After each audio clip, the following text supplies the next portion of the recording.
So to understand the story, we're going to have to look back at the story of Daniel and his friends and how they dealt with the king Nebuchadnezzar's dream.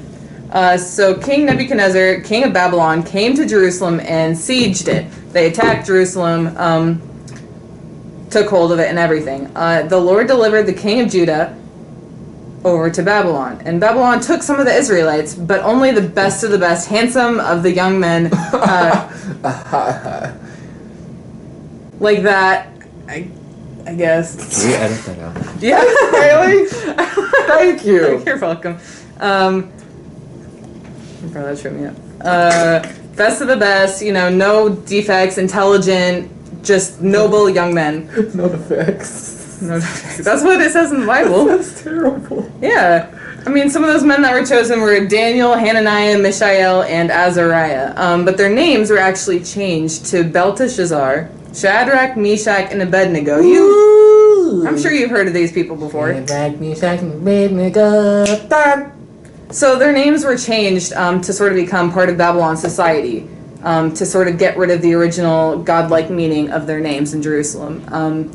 So they were told to eat the king's food and wine, but they refused. They said they would look healthier and more nourished, and the other men who did eat the food and drink. They were like, no, we just refuse. It was against what they believed in to eat the food that was given to them. Yep. So after 10 days, they still did not eat the food, but they looked better than all the other men, because God granted them wisdom and great understanding so that they'd be better than any magician or enchanter in the kingdom. Yes. Are you switching it over to me? Is it my turn? Go for it, Malachi. All right, so this king, Nebuchadnezzar, was known as a great king. He was just not known as a godly king. You see, this is why in the Bible he's portrayed in a very unflattering light. And God decides to give him an epiphany. But that's a little foreshadowing. We're getting a little ahead of ourselves. So, one night, Nebuchadnezzar had a very strange dream. I know you have some strange dreams out there. You're like picking your nose while riding a roller coaster and then you fall off into a dragon's mouth. I've never had that dream before. So he had a very strange dream. The next morning he called all of his astrologers, magicians, and all the like, that he called them the wise men. He called all of them into his palace to interpret his dream. But he wouldn't tell them the details of his own dream. And he knew he probably would not be able to know whether or not his wise men could interpret the dream, but he could know whether or not they could tell him the dream. Wait, so he was basically like, you gotta tell me the meaning of my dream, but I'm not even gonna tell you what the dream was. It was a little weird. I'm not gonna lie to you. But if they were able to tell and interpret, he would be able to see that, oh, okay, these guys are who they say they are. It was the wise Jim. It was the wise men's job to contact the gods and understand what his dreams meant, but they couldn't in this case. And King Nebuchadnezzar was so desperate to know the meaning of his dream that he threatened to kill all the wise men. But once Daniel heard of this, you remember Daniel, right? We were just talking about him like 30 seconds ago. Once Daniel realized this, that he and all his friends could be killed because these people couldn't tell a dream, he was like, all right, let me go to the king and show him that I can interpret his dream. So he went to the king and told him that he can interpret his dream. And he told the king, and he said, all right, guys. He was talking to Shadrach, Meshach, and Abednego. He's like, all right, we got to pray for this. We got to pray to God that we can interpret this dream, and we can do it right, and we can get it done so we don't die. So Daniel was obviously stalling the king. He was like, you know what? I'm going to need some time to interpret this dream. It takes a little bit. So, yeah, just give me some time. He was stalling, but he was just trying to figure it out. He was having to make time to pray. So as Daniel looked to God to reveal the meaning of the dream, God came to Daniel in a dream. Wait. Yeah. He was trying to do a dream, but he dreamed his dream.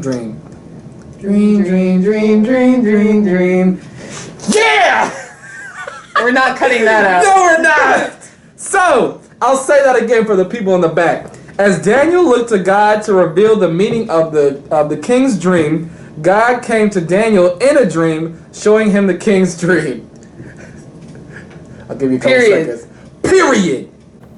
Daniel was very grateful and praised God's name and gave all the credit to God because the dream did not just concern King Nebuchadnezzar, but the very future of the kingdoms to come, and especially the kingdom of God. Alright, so basically in this dream, there was a huge and glorious statue of Nebuchadnezzar that was made of different materials, including gold, silver, bronze, iron, and clay. The materials went down in value from the top of the statue to the bottom. Basically, this is what Daniel was telling Nebuchadnezzar. He's like, yeah, I got you. I got this room. So gold was the head. Iron mixed with clay was at the feet. See how it kind of goes down? So in the dream, Daniel states that the statue is destroyed by a rock not made from human hands, aka gods, not human hands. And what remained of the statue is blown away like waste, just like little particles just flew away. Meanwhile, the rock transformed into a giant mountain, which filled the whole earth. And Daniel explains to the king that the king is the head of gold. After him will come 3 other kingdoms, each one represented by a different material of different strengths. All of these kingdoms perished. The final kingdom of God would come once all these kingdoms perished. If you remember earlier, we said that Nebuchadnezzar was known as a great king, but not a godly king. In his dream, he represented gold because he ruled his kingdom with an absolute monarchy, aka God's ideal government. But he was still not God's ideal ruler, if that makes sense. So how did King Nebuchadnezzar respond to all of this? He fell on his face, he fell to his knees in front of Daniel and recognized that the God of Daniel needed to be his God. He realized that it was Daniel himself that revealed these deep things to him, his future, everything that would happen. But that Daniel's God has revealed them through Daniel, not just Daniel. So Daniel always wanted all the glory to go to God, all the credit to go to God, and it did. Because of this, the king promoted Daniel and his friends and spared his life and the lives of his friends. And Daniel. So how fitting is that Daniel's friends got to share in his advancement, considering that it was their prayers that moved to God as well. Oui.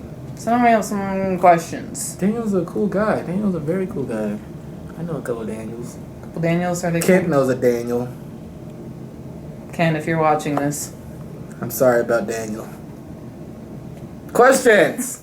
Remember, respond in the comment section. So, how did Daniel deal with Nebuchadnezzar's demands? What did he do when he was asked by Nebuchadnezzar to interpret his dream?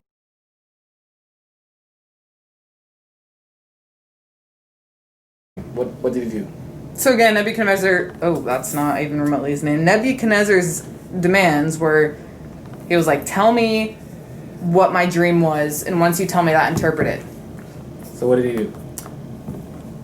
Next question. What can we learn from Daniel's response? Type in the comment section, we'll give you some time. What can we learn from how Daniel went about this situation? What can you learn?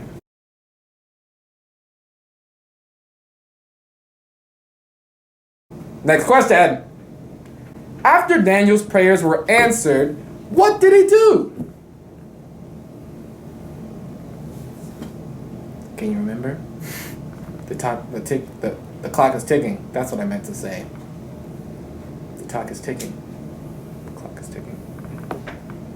We're gonna have to put a little Jeopardy music in between these questions. I'm gonna be typing at the speed of light.